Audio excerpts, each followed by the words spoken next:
Is your to-do list multiplying faster than rabbits on Red Bull? Or maybe you just seem to be drowning in a sea of overwhelm. Well, if that's the case, this episode is just for you, where we're going to be unpacking how to make sure that we don't burn out when trying to do everything. Welcome to the Nils Vesk Show, where every episode is designed to help you think faster, solve problems creatively, and generate breakthrough ideas to catapult your success. Hey, thanks for joining us.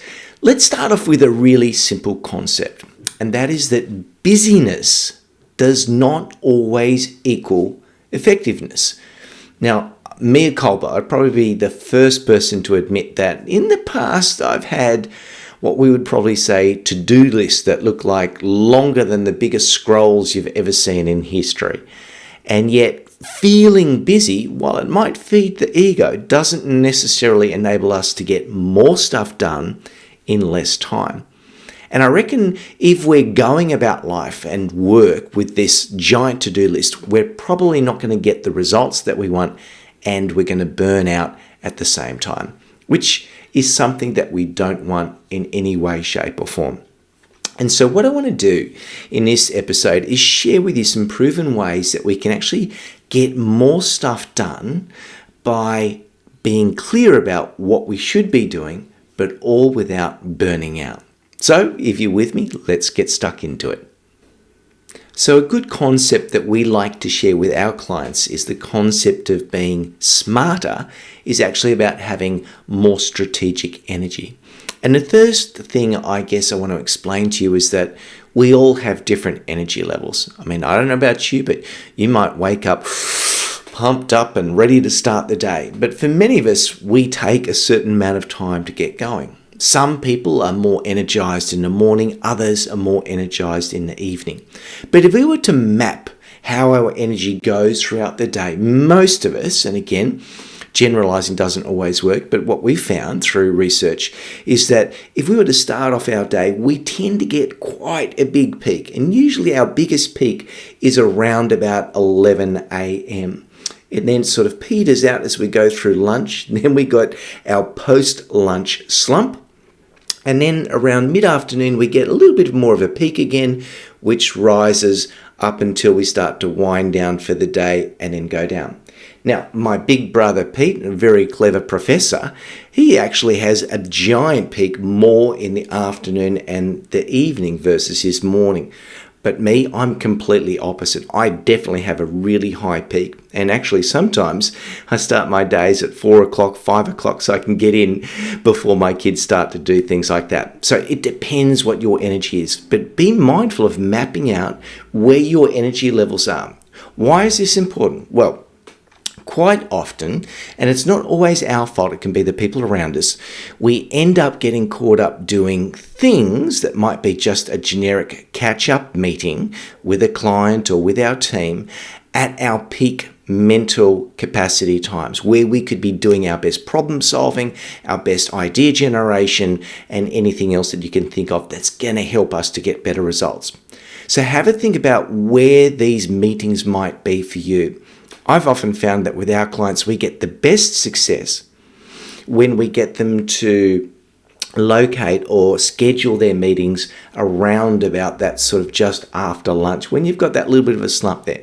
Now, obviously, if it's a brainstorming session, that's going to mean we might not have the best mental energy, but we can change the energy using prompts and tools and techniques, which I'm sure you already use, don't you? Yeah? Well, if you haven't, check out one of our other episodes on how to prompt the right ideas in meetings. But just basically, think of the best time to schedule your meetings that don't interrupt that high energy. I've got good focus, I've got good mental capacity to solve problems and to get things done. Awesome. Okay, so we've got that first concept out of the way. The next thing, I guess, that would be worth talking about is what do you want to achieve during your day? And I've had a number of mentors in my life, and sometimes I get what I call virtual mentors that I've read their books or listened to them or talk. And a really, really fascinating guy I came across a number of years ago was a guy by the name of Jerry Madden. And what Jerry Madden did is he worked at NASA, and he was probably one of the most famous of all project managers to make sure the right things get done. I think he was the Associate Directorate of Flight Projects at NASA. And I'm pretty sure he wrote a book, or it was like 100 Rules for NASA Project Managers. And one of the things I really, really remember him saying is that if it can't be drawn, it can't be realized, or it can't be built, or it can't be created.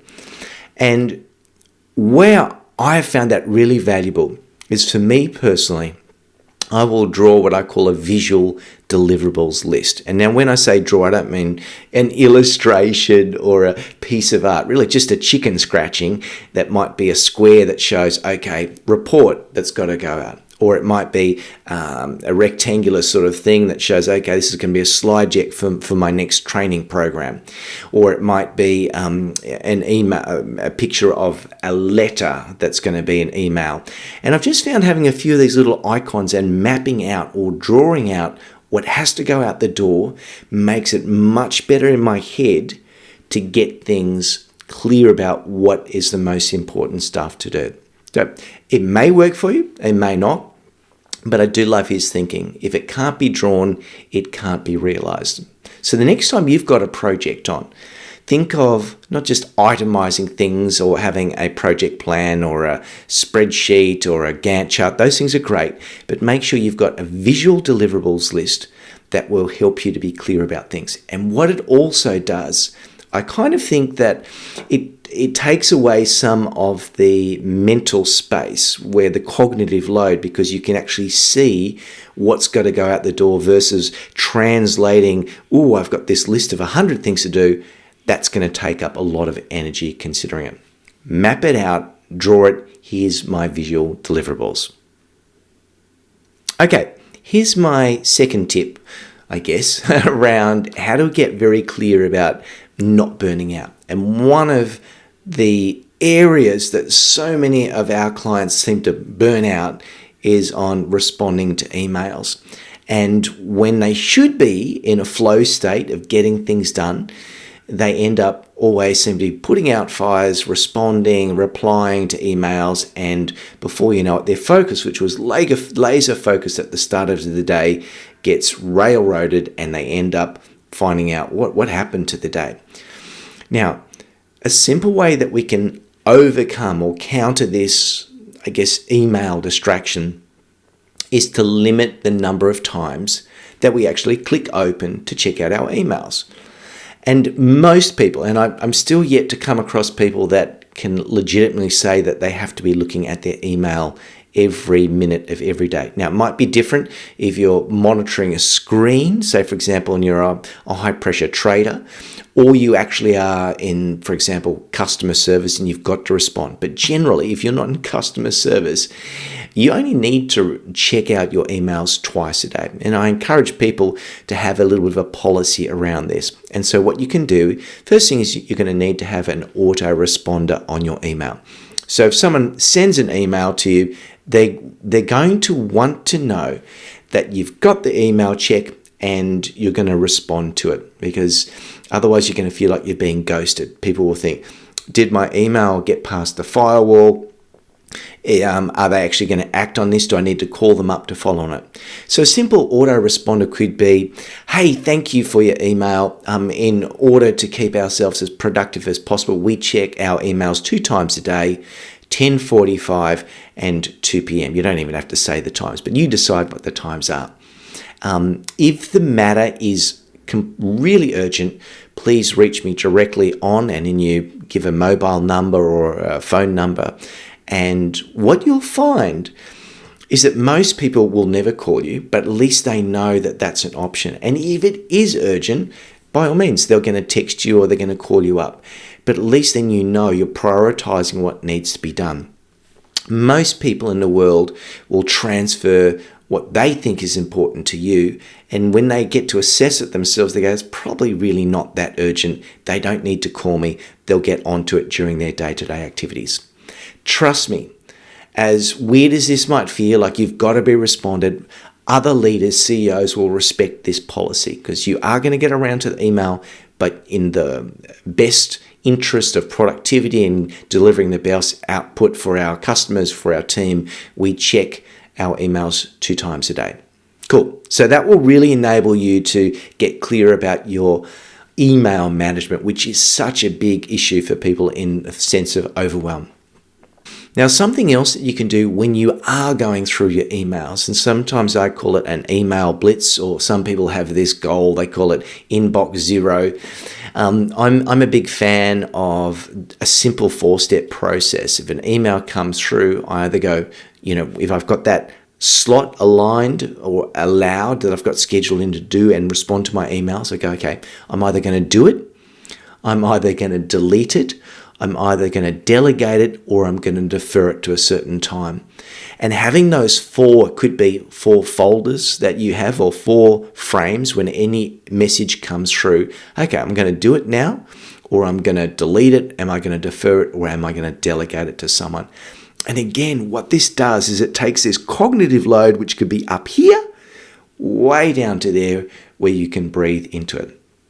Something that can also help when we're under pressure and we've got lots of things to do is to have a time limit. I use a timer. Sometimes I use an app called Pomodoro, which is Italian for tomato, but essentially it's just a timer and a countdown timer that goes, okay, I'm going to set it for 20 minutes where I just respond to emails and go from there. But it will save you so much more time. Now, a little word of warning. You will feel like, oh no, I have to check my emails. Or maybe you've got walking to a meeting and you pull out your phone, I'll just check my emails. You do not have to do them. You do not have to respond them. It will work. The world will not break down. They've got their VIP contact number. If they need to get onto you, trust the process and it will work. Please let me know how you go on that one. Okay. Emails, we've got that one sorted. The next thing that we can do, and it doesn't necessarily have to be about emails, is actually have an execution blitz. I've found this is really useful if there have been a certain number of activities that you've been procrastinating on, or you haven't been able to get around to do it just because you've just been so busy. So locking in, again, it might be a 20-minute or a 10-minute pure execution blitz to work on things that haven't been done will help you to do it. And again, putting a time frame around things helps us to focus more. A good mentor of mine from the past, a guy by the name of Matt Church, used to have a great mental mindset, which was, how do I get twice as much done in half the amount of time? And if you set yourself these challenges, it really will change the amount of output that you can achieve in a small amount of time. What's that old adage? Give someone an inch, they'll take a mile. So, compress the limitations and you will find your productivity starts to increase. Now, just want to give you a little bit of a heads up on this. This doesn't mean that I expect you to be working non-stop with these sort of deadlines throughout the day. We know we're going to need to have moments when we pause, when we have conversations with people and sort. But just knowing that if we can, the more of these concentrated bursts of execution and energy, the more likely we are to get more stuff done in less time. So we're not rushing from A to B and the sort. Cool. Something I've found also really useful with our clients, and I guess the concept is, some people call it an energy audit. I would probably call it an activity audit. And so you might schedule in once a month for one day to audit how you spend your time. So it might be 8 o'clock, get into the office, or 8 o'clock, flip the laptop on, and audit how you spend your time. And it's not painful, but it is a little bit intimidating, because when you start to log things down, you just realize, gosh, I didn't know how often I actually did this. It's kind of like Have you ever gone into whether it's your search history in Google or Outlook or whatever, SEO tool you're using, and you just see, oh my God, I checked so many different websites out during the day, and there I was thinking, yeah, I looked at one thing. It really does make you realize where your time goes. The cool thing about doing this audit is it's going to enable you to see where you might be spending too much time and where you might not be spending time, and how you might be fluctuating your focus. So you were doing some good concentrated work, and then you went off and did this, and you did that, and you did this, and it will just help you to create some boundaries with yourself or with other people when it comes to getting stuff done. Give that one a go. Cool. So we've got our meetings, we've got our emails, we've got some things. Another thing that can be really worthwhile doing is being clear whether we need to be at meetings. I found the bigger the organization that you work with, more than likely you are invited to so many meetings you do not need to be at. And to help you value your own time, and for other people to value what you do, something that is worth doing is, if someone invites you to a meeting, is to respond, hi Raj, hey, thank you for your invitation to the meeting. Before I commit to this meeting, can you please send me through an agenda of the meeting and how this relates to our priorities for the quarter? Or, it doesn't have to be that serious, but I will always at least get people to ask for an agenda. Here's why. 95% of the time, probably actually even more like 98% of the time, the person organizing the meeting will not have an agenda. And what that means is they're not thinking of the best way to run the meeting. And if you are asking for it, it's going to put the onus, the pressure, or the responsibility onto them to actually go, you know what? Yeah, we should probably think about what specifically we're doing. And what, at the end of the day, you don't waste their time, you don't want your time to be wasted. What's the clear outcome? What are the challenges we need to overcome? What are we going to get done by the end of this meeting? Ask for an agenda. And if they can't come back with an agenda and say, well, I'm afraid that, if you can't provide me with an agenda and the clear focus of the outline, I'm worried this is going to be, to be honest, a little bit of a waste of time for people. Our time is precious, not only for me, but for everyone else in a team. Surely it's not something too much to ask for. And honestly, if they can't come back with an agenda, they're going to be going, oh yeah, okay, maybe you shouldn't be going to those meetings. And if it's a leader, and they're getting an email from you saying, please, shoot through an agenda, they're going to be going, wow, actually this person's going places. They're very forward. They're very clear about productivity, effectiveness, and efficiency. Trust me, it might feel a bit awkward the first couple of times, but then when it comes to you organizing a meeting, you'll be going, well, do I really need this person to come along, or am I just making it up? It really does work. Okay, ask for an agenda. All right, we've got some agendas, we've got some emails, we've got some strategies around this. Another thing that we can do to help us out is to help us move from feeling overwhelmed to, I've got this. How do we make this happen? Something that I found is an incredibly good mental mindset shift is to change the words of a to-do list into a get-to-do list. So if you add the word get to, you will find there is a big transformation. So for me personally, if I start my week or I start my day and I'll write down get-to-do list. And what it does for me is it takes the tasks that let's call them not my favorite things to do. And here's the reality. There's always going to be tasks that are not fun. They're not your favorite thing. They're going to be awkward. They're going to be clumsy, whatever it might be. Now, for me, it's sometimes, making sales calls or calling up with clients. Not that I don't like my clients, but I'm an introvert. My favorite friends are me, myself, and I, followed by my wife and kids. So, so it's not always my favorite thing to do. So if I've got my get-to-do list, so I get to find out to get intel or to reconnect. I get to increase my chances of getting repeat work because I've got a genuine interest. I want to find out those different things there. So trust me, it sounds so simple and so small, and yet it can have big implications in changing your mindset from one of obligation as to I must do into one of privilege. I get to do. So make sure you give that a go and put it down, create your get to do list based on what we've done. So I hope that's given you some clues as some things we can do to help reduce that overwhelm.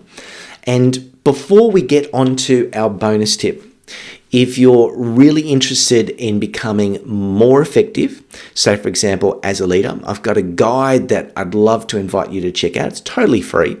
And the guide is called How to Get Anyone to Innovate Without Threatening Violence. So if innovation scares you, just think of it, how can we get anyone to contribute to generating ideas to help solve problems?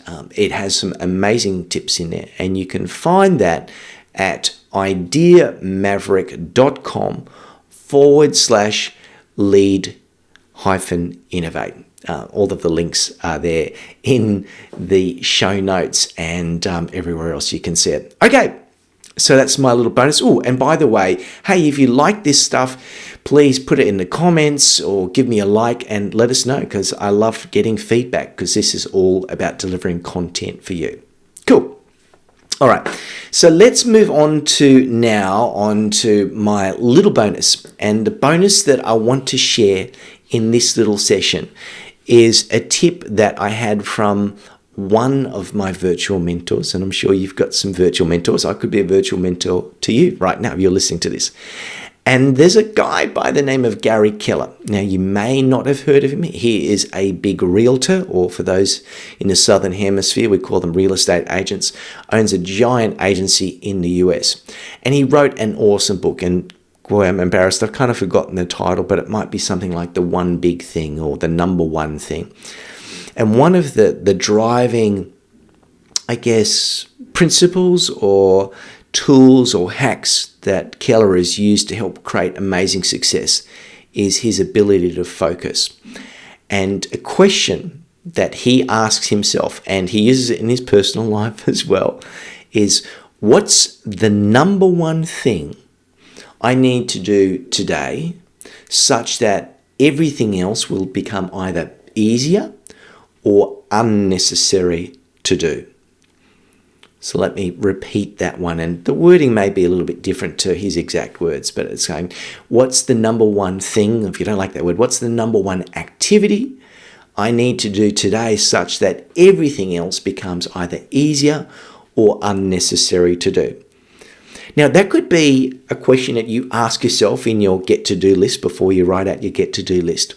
Or you could be around some specific topics. So, for example, what's the number one leadership activity I need to do such that everything else becomes either easier or unnecessary for me and my team?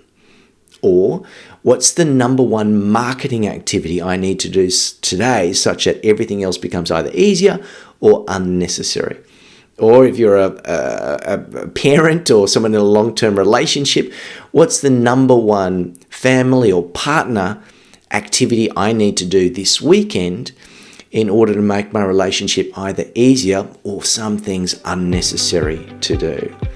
So give that a go, and please let me know how you go with it. Thanks again for tuning in. We'll see you at the next episode. See you later.